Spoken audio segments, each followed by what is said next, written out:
Hey guys, my name is Susanna Clark. I'm a special education advocate. I just got out of some pretty intense meetings. I guess today I just want to speak about the changes happening at the federal level in regard to education, what we're hearing about the Department of Education being dissolved, IDEA getting switched over to HHS, education being managed on a state level rather than on a federal level. What I'm hearing is that there's a lot of parents who are not happy about public schools, what's happening inside public schools, what's being taught inside public schools. Sometimes there's a religious objective. And from what I've gathered, there are a lot of parents, especially Christian parents, who want the funding management to go back to the state and for that money to be able to follow students wherever the parent wants that student to be able to attend, charter schools, whatever else. It seems to me that that is a push that is coming from families in America who have a lot of privilege. Like, it's more important that I get to protect my children from influences that I don't agree with, such as, the recent conversations that were had at the Supreme Court level regarding books about, the queer community and families that look different. Parents want the choice to be able to not have that be something that's taught to their children. They want to have control of the funding so that they can take their child to whatever school they want them to go to, where maybe they have that religious education or whatever. But from my viewpoint, that approach to education, well, let me say this first. What I was about to say was that approach to education only benefits a certain population of students. In my opinion, it doesn't benefit them when children receive an education that limits their exposure to the real world, to different ideas, different kinds of people, when in the public school system, there isn't enough academic freedom to truly educate a child. A lot of social problems don't get solved. And I'm going to use myself as an example. There was a lot of racism in my home growing up and in the religion that I grew up in, which could have meant that I grew into an adult with the same kind of view of people who are different from me. Now, listen, it is my job to always be evaluating where my internalized racism is in order to root it out and mitigate it and change. So as I say that, I don't want to claim that I've grown into an adult with zero racism, because that's irresponsible, right? There's no white person in our country that doesn't have some level of internalized racism. There's no man in this country that doesn't have some level of misogyny. There's no straight person in this country that doesn't have some level of homophobia. None of us is innocent. We all need to take responsibility for the attitudes that we have, the preconceived ideas that we have, the way we see the world that potentially is harmful to other people. And that needs to be an ongoing journey that all of us engage in every day for the rest of our lives. Okay. So as I say that, because I was raised in a home with certain ideas, I could have ended up being an adult believing those same ideas that didn't view people in other races as being equal as me. As I say that, I don't want to imply that I think that I've grown into an adult that is innocent, because I'm not. None of us is. And that's really important. Like, we're not going to overcome what this world is facing in regard to racism and misogyny and all of those things if any of us claim innocence. There's something that all of us can learn at all times, in all situations, about how to treat our fellow human being better. But all of that being said,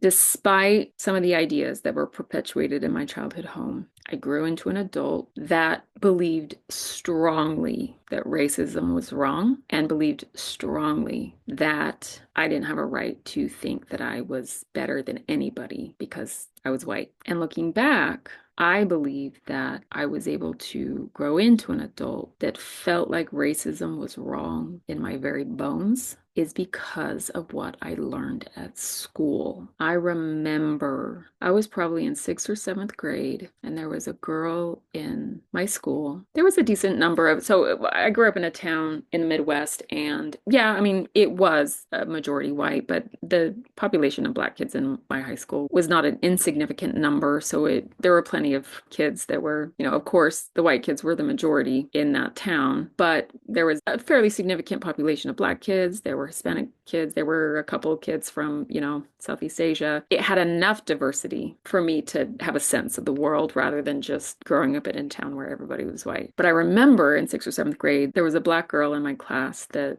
she was really nice. And it's not like we were close friends, but we definitely had a friendly relationship between the two of us. I wasn't close to her, but we were always really friendly with each other. But she wore a shirt to school one day. It was a Martin Luther King t-shirt. And on the back of the shirt was pretty much every single word of MLK's I Have a Dream speech. And I remember, I think we were doing group projects or something, and some of us had to be up at the chalkboard, but it wasn't like the whole class was watching that person. It was very much a group thing. We all had our individual groups, and some people would go up to the board and do certain things and then come sit back down, but it was also fairly relaxed, and people were chit-chatting about this, that, or the other while we were getting our work done. This student was at the board, and she was writing whatever she was writing, and there's the back of her t-shirt, and those of us that were in her group could see it. And one of the other students in the group complimented her on her shirt, and it was a white student, complimented her on her shirt and said, "Your shirt is so cool." And we kind of talked about it a little bit. Well, not we, they talked about it a little bit. I hadn't really been paying attention, but when she turned around and I saw that it was a Martin Luther King shirt and listened to these two kids talk about how cool the shirt was. And, we were middle school. It's not like anything majorly profound was being said about race relations in the United States or was being said about, even the dynamics within our own school regarding relationships between the black and white students. But I remember looking at her shirt and feeling deeply conflicted because I knew what this other student was saying to this black girl about her shirt was right. It was cool. And what Martin Luther King did for the country was cool. And he was a hero and he was inspirational. And I remember looking at the student wearing the shirt, and it was one of those moments where something in my brain kind of clicked, where I sat there for a minute and I considered what wearing that shirt probably meant to her. And for just a fleeting second, I got curious about her personal experiences. I knew enough at that time, again, sixth or seventh grade, pretty young. I knew enough at that time to know who Martin Luther King was, to know that there had been a march on Washington, to know that he had advocated for equality, to know that he'd been murdered.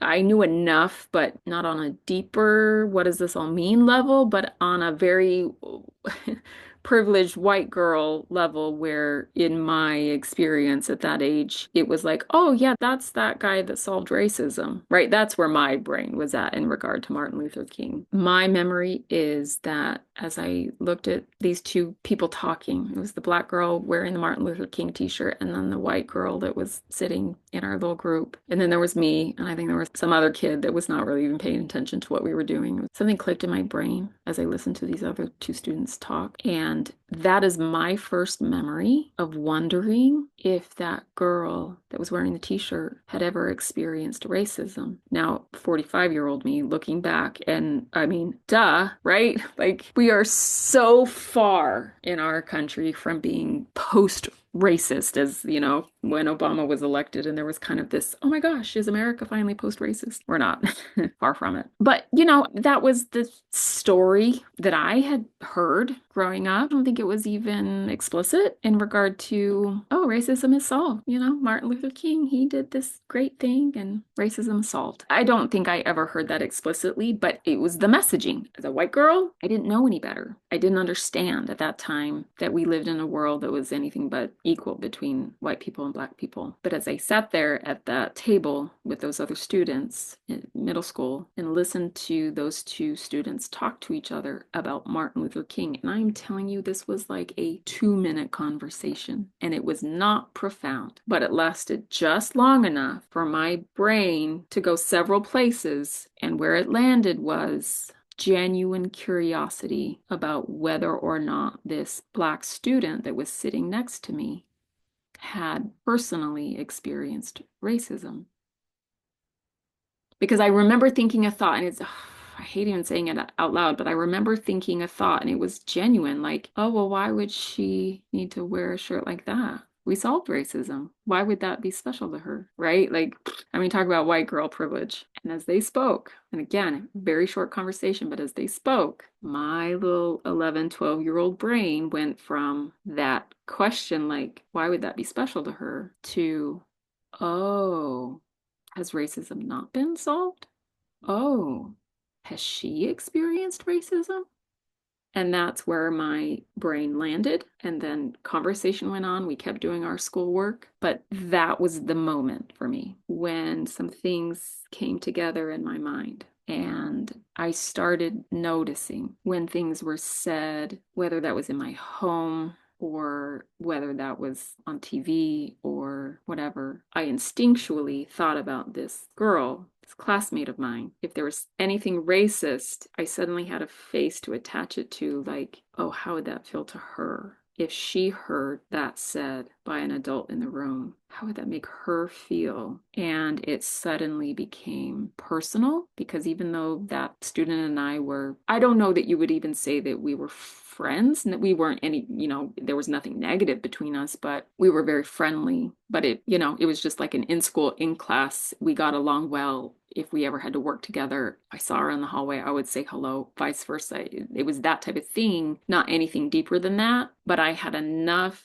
my feelings of liking her as a human being was high enough that I cared enough about her as a human being to wonder, oh, how would that make this person feel? Because I was finally able to attach racist things that I would hear to an actual person. Now, I knew a lot more Black people than just this person, but because that conversation had been had, and because she had been wearing that t-shirt, and because that shift in my brain had just like naturally happened in that moment, when, I don't know, racist language was used, or when, I would observe something that could be identified as racist, my brain would go to that girl in my class, and it became more personal to me. And that's where my empathy sprouted its roots. And it has grown from that place ever since. Just such a simple interaction. It was probably a 2-minute incident, but I remember the dissonance in my own brain as my 11, 12-year-old thinking went to one place of like, oh, why would that matter to her? To, oh,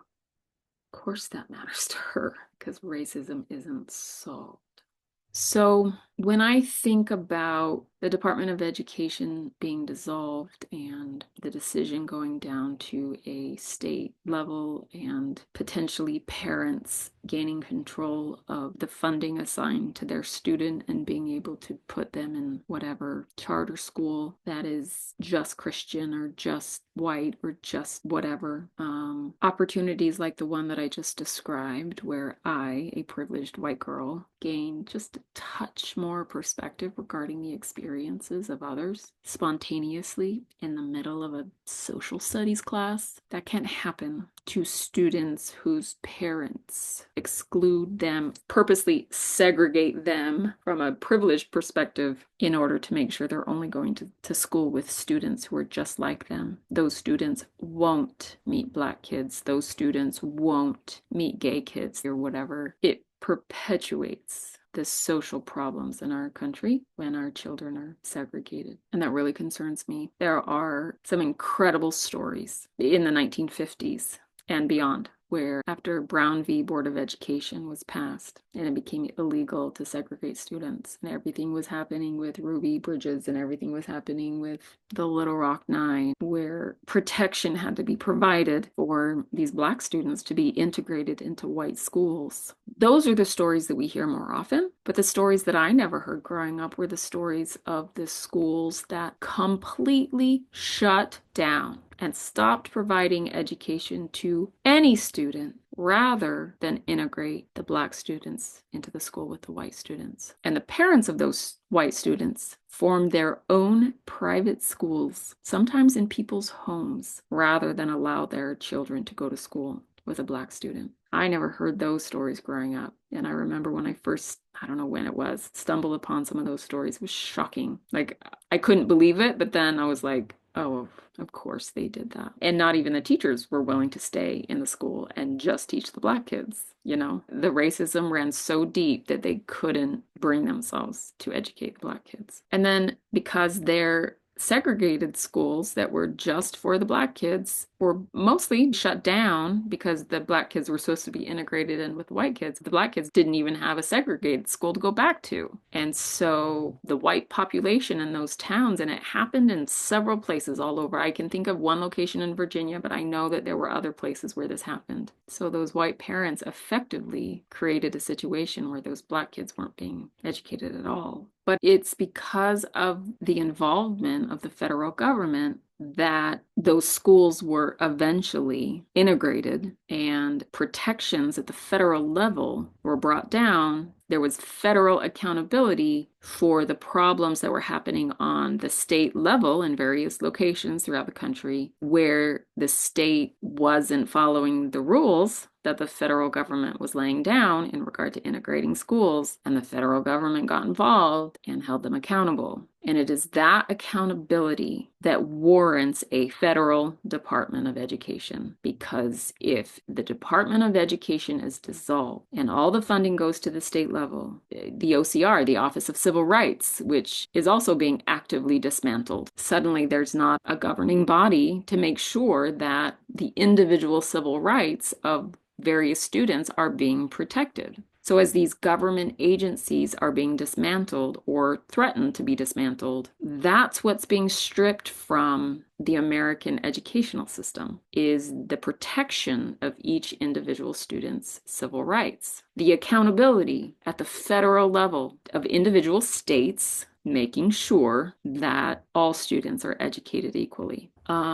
So, from my viewpoint, dismantling the Department of Education and allowing the funding to be managed at the state level and individual parents being able to take that money and put it where they want it. Not all parents are going to have access to specialized charter schools that cater to their specific racial prejudices, their specific ableist prejudices, their specific religious prejudices. But there are a lot of parents who do want that. And they call it, well, I'm protecting my kids. What are you protecting them from? Having their mind expanded and learning to accept people who are different from them? To me, that's not a protection. That is perpetuating racism and prejudice and hate. That's what that is perpetuating. My public school education helped cure me of ideas that I don't think I would have had a choice but to develop when the ideas that I was hearing at home and at church were not ideas of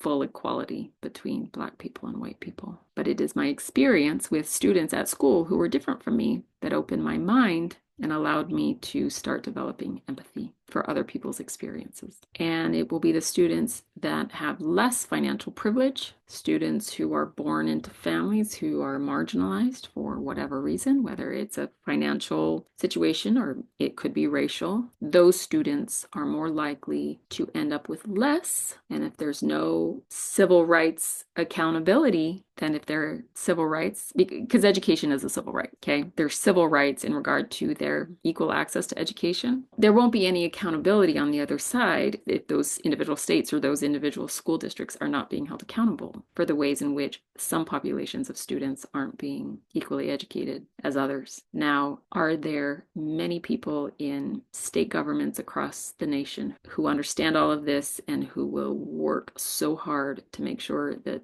all the students in their state, all the students in their district are educated equally? Absolutely. So there will be some pockets in the country where, for the most part, the civil rights of individual students are fought for and protected by the very people who have the power to not do that, to not follow through with appropriately educating them, knowing that there's no accountability for them as individual educators or individual administrators on the other side of that. There are plenty of good people who will do the right thing regardless of whether or not they would be held accountable on the other side of not doing the right thing. But are there plenty of pockets around the country where there won't be equality across the board, where students who are disadvantaged and students that are marginalized and students that potentially are difficult to educate, or students that have food insecurity or housing insecurity, and that's not taken into account in regard to how well they do at school, and maybe they won't be protected through,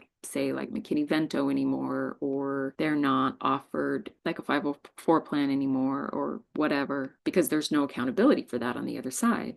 Yes, there are plenty of pockets in the country where the underlying racial tensions that still exist in those communities will rear their ugly heads again, and the majority population will naturally be prioritized over minority populations. And when I say minority populations, that I'm not always talking about race. And that's where, as a special education advocate, my deep concern regarding children with disabilities comes into play. Students with disabilities pretty much always take more work on the part of the teacher to educate and administration in order to manage their educational progress. It does take more work because they have disabilities. And individual education plans are just that. They are supposed to be individualized. And so every single student with an IEP in a particular school is supposed to receive an individualized education plan catered specifically to fill the gaps between their disability and how that disability manifests and their ability to learn. And it is never the same from one student to the other. It is not one size fit all. I would even argue it shouldn't even be one size fit all in general education, but there are layers of problems in our education system that are bigger and broader than just the issue that I'm addressing. But if a culture of non-accountability develops, even in places where, say, the administration of a particular school division makes sure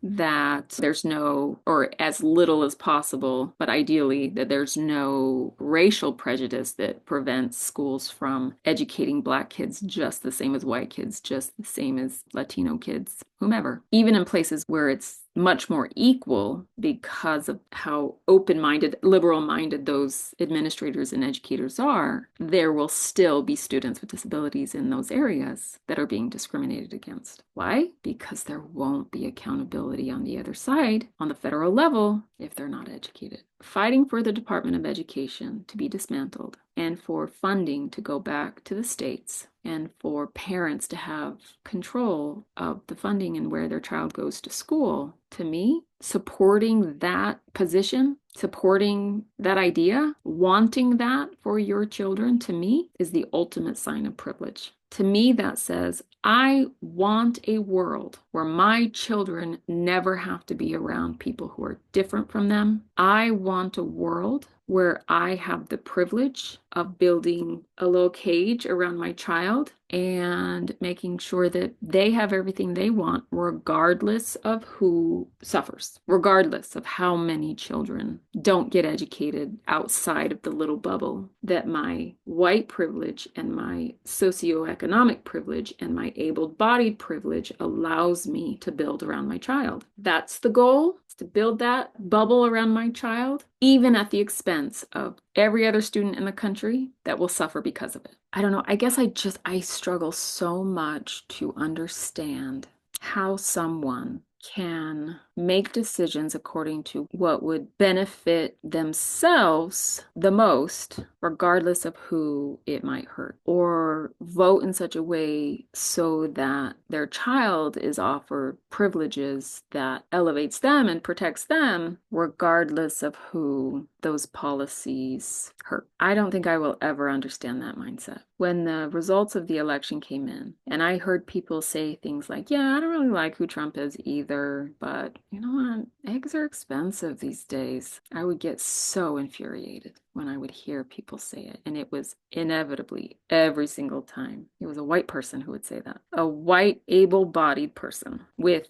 white, able-bodied family members who would say things like that. And they felt like it was justified. It's best for my family. You don't think grocery prices were expensive for inner city kids too? You don't think grocery prices were expensive for families with children with disabilities? Yeah, there was inflation Life was more expensive for me too, but I didn't prioritize one issue, such as the price of food, over the fact that I knew that the other policies that were being proposed would directly harm countless people. I don't understand how somebody can prioritize their desire for cheaper eggs over their desire for everybody to have equal access to education, or their desire for everybody to have equal access to the American dream, or their desire for queer kids to feel safe in school. The hardest part for me about the election results was realizing how many people weren't willing to prioritize the needs of their fellow Americans over their own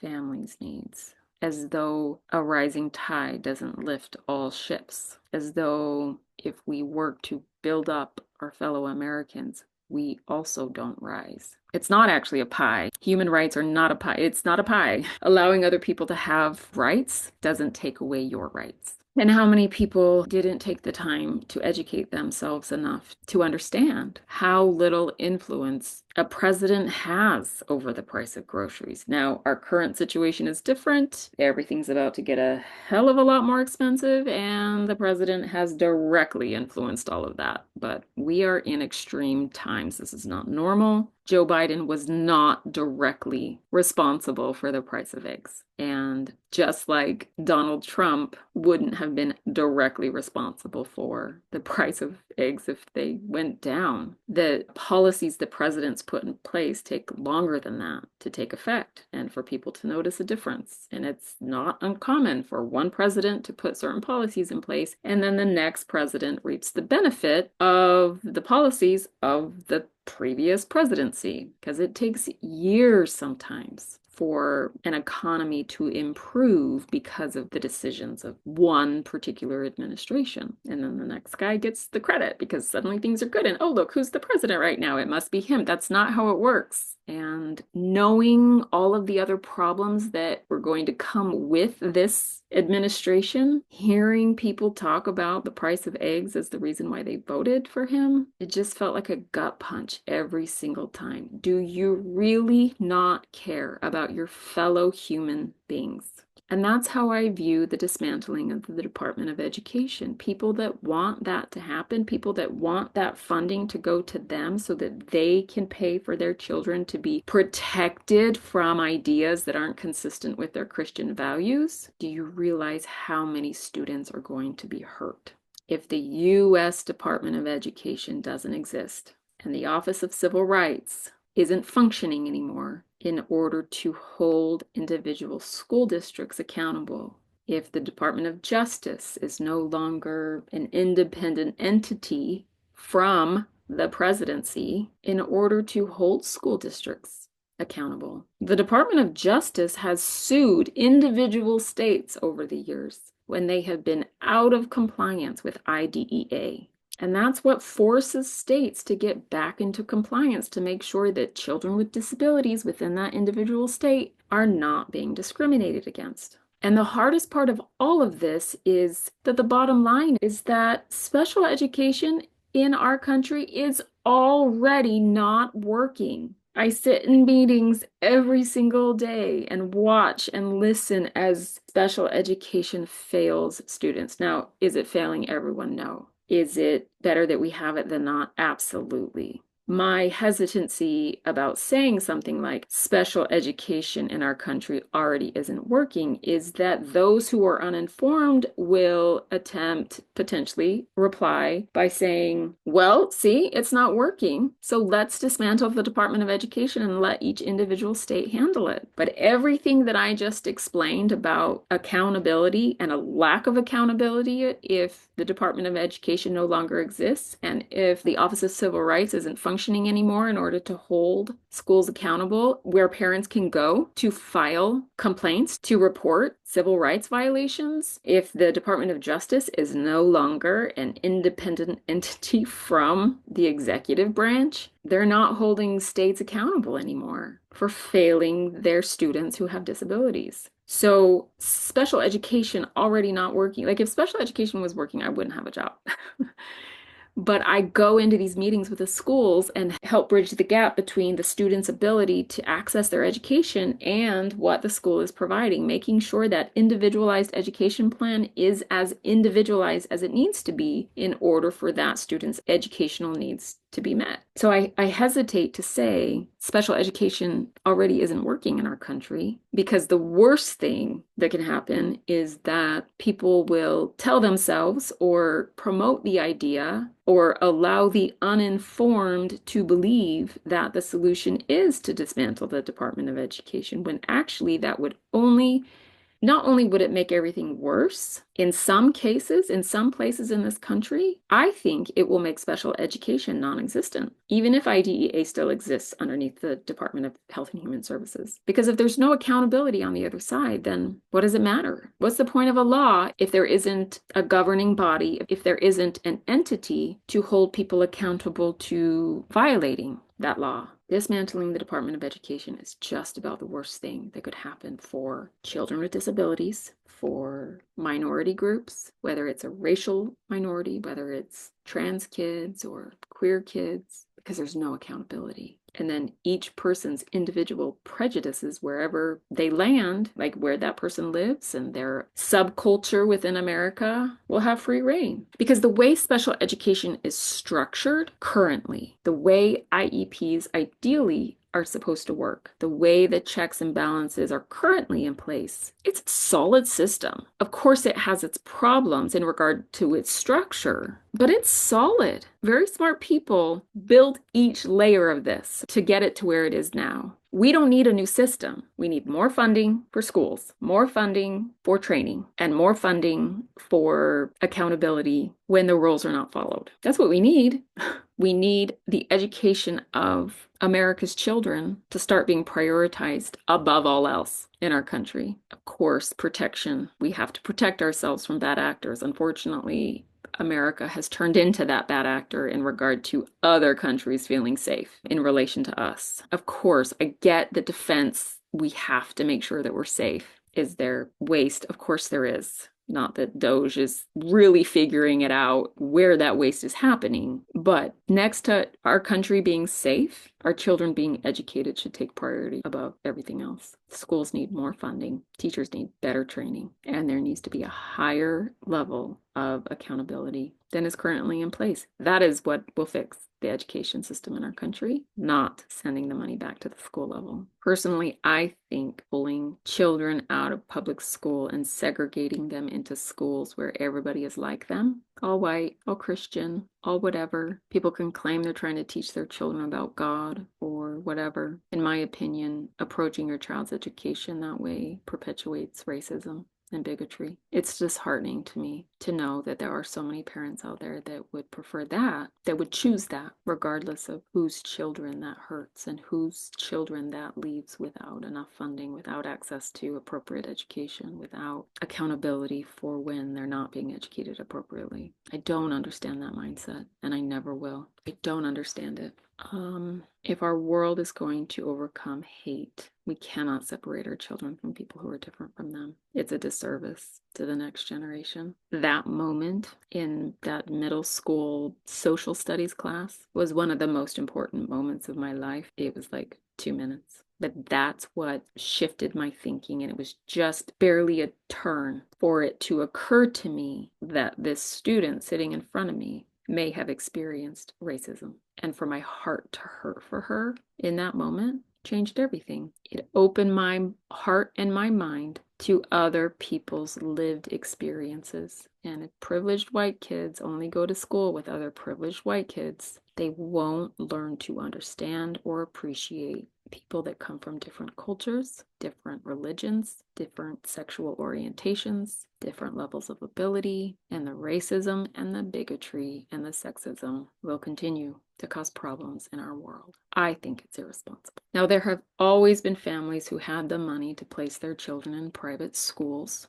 And that is what it is. I'm not saying that parents who have the money shouldn't be allowed to use that money on what they want to use it on. And if whatever prep school they want their child to go to happens to be all white and all able-bodied and they don't take federal funding and so they don't have to be accountable to IEPs or 504 plans or anything like that, and they create that little bubble with them and all the people that are like them that have a lot of money like them. I'm not claiming that I should be able to tell people how to spend their money, but when we are talking about federal tax dollars that would normally go to the U.S. Department of Education, that is public funding. And I do not think it's right for that money for individual parents to be able to control that money, to use that money in order to segregate their children in a privileged way away from anybody who's different than them. It's already an issue in regard to school districts. There are plenty of kids who go to schools in America where there are only white kids, probably more kids with disabilities because that can happen to any family, right? But I don't know. It really bothers me. I don't think that we are doing our children a favor when we allow them to be segregated from people who are different from them on purpose, like as a quote protection. It's really disheartening when people use religious belief as an excuse for hate, and I do view that as hate. So, what will fix our education system is more funding, better training, and a higher level of accountability, not dismantling the Department of Education and sending the money back to the states. We will not rise as a country. There will be pockets of students who receive a quality education, but not the nation as a whole. We will go back hundreds of years in regard to our progress. You think it's bad now with the American education? When I was growing up, it was like, oh, we don't compete with China. This is a problem. Like kids in China, they get much better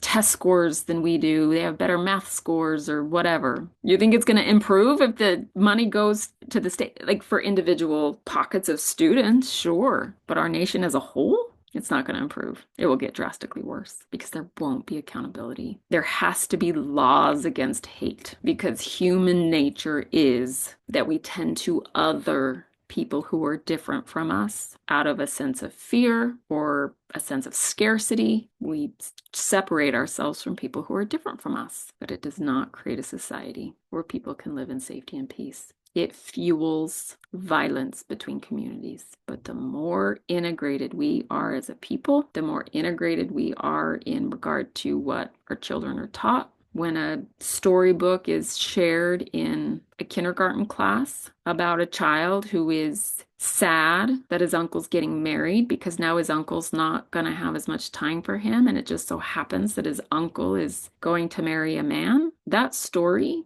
is about the relationship between the nephew and the uncle. But Christian parents don't want that story to be told to their children because it's a gay marriage. How are those children supposed to grow up and accept people who are different from them if they are not exposed to stories about people who are different from them? Now, those parents, clearly that's not what's most important to them, that their children grow up and accept people that are different from them. But you do realize how fascist this is, right? You can't have it both ways. You can't look at what happened in Germany in the 1930s and 40s and say, I would have been one of the good guys. I would have stood up against the Nazis. I would have hidden Jews, and then want to segregate your own children from Black kids and disabled kids and queer kids. You can't have it both ways. I realize this is going to offend people, but I said it at the time and I still believe it. Those who voted for this administration are the very people who may claim they would have, but in the end, they would not have hidden Anne Frank and her family.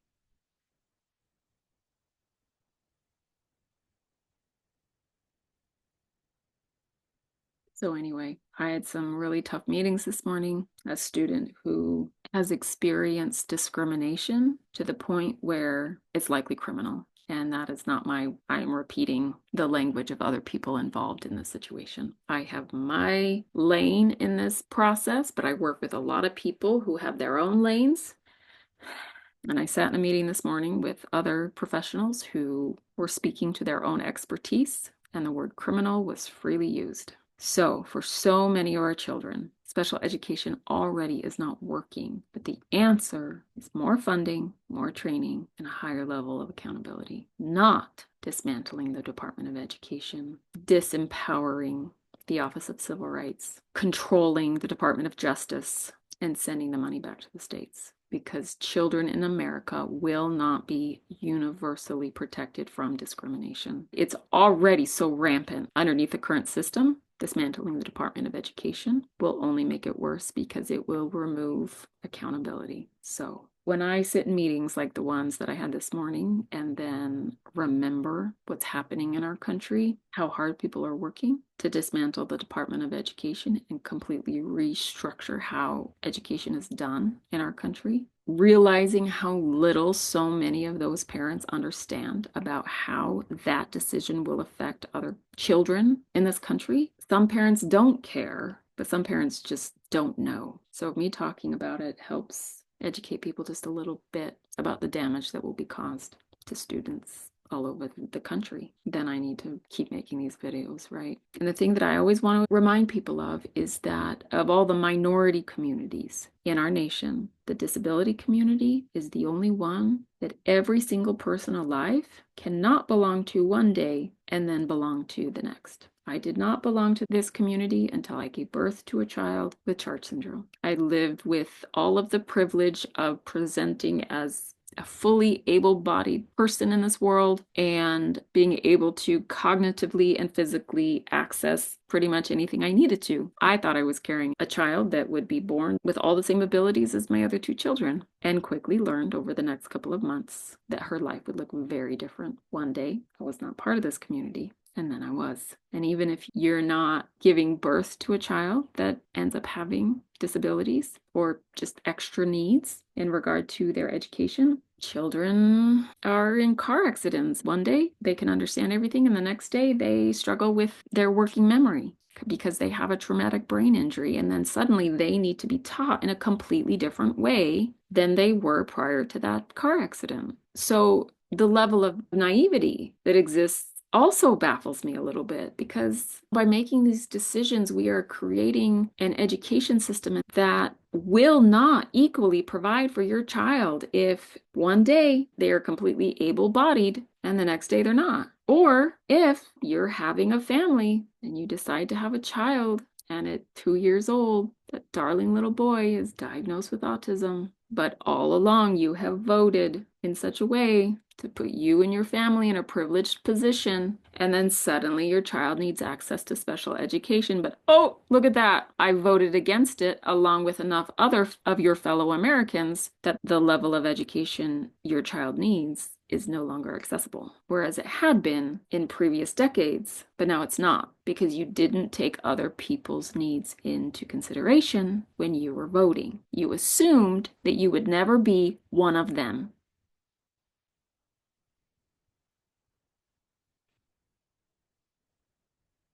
It's a privileged mindset, but it's not just a privileged mindset. It is so short-sighted because you have no guarantee that one of your children won't eventually need access to special education. And I guarantee you, if you find yourself in that position, you will wish your child had access to it real fast, because when it's working, it does work. And if not one of your own children, one of your grandchildren could be born with Down syndrome, dyslexia, ADHD, or autism, or another learning disability. There is no guarantee that your family, if you are all currently able-bodied, won't tomorrow need access to disability services.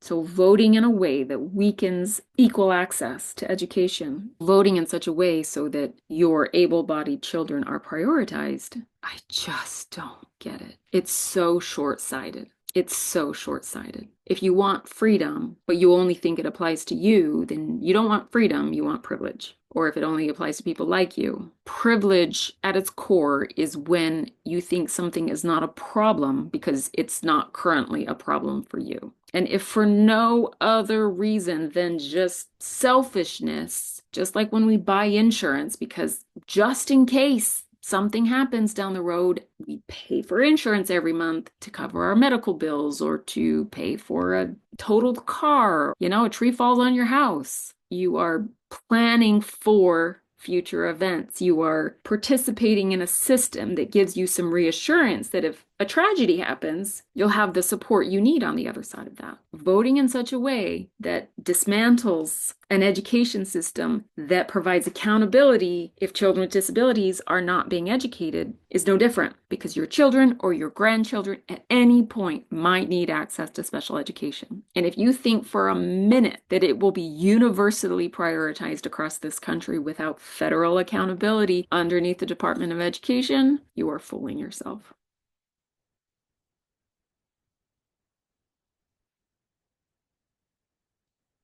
So anyway, my heart is heavy this afternoon because that was a really taxing meeting this morning. And my heart hurts for this child because he's not safe at school. But I need people to understand that even though I spend my days helping to solve these difficult problems in our education system, I still don't believe that dismantling the Department of Education is the answer to the problems in our education system. It's opposite. That's the worst thing that we could do for a system that structurally, of course, it has its problems, but from my vantage point as a special education advocate, the solution to the problems that I am most often dealing with come in the form of more funding, better training, and a higher level of accountability. From my perspective, that is what our education system needs. So we'll see what happens. We don't know how the cookie's going to crumble because I can talk all I want about how people vote, but we're already here. The election was 6 months ago at this point, and there's no going back. I do hope that people continuing to educate themselves about these issues will cause you to vote differently in the future. So hopefully we can pull ourselves out of this, but we're going to have to do a lot of damage control in the coming years. And in the meantime, that cookie continues to crumble, and I don't know how it's going to affect the education system here in America, specifically special education services for children who need them. But I'm going to keep plugging away, doing my job, helping students gain access to the services that they need. So I have so much more to say about all of that, but I'm going to have to do it another time.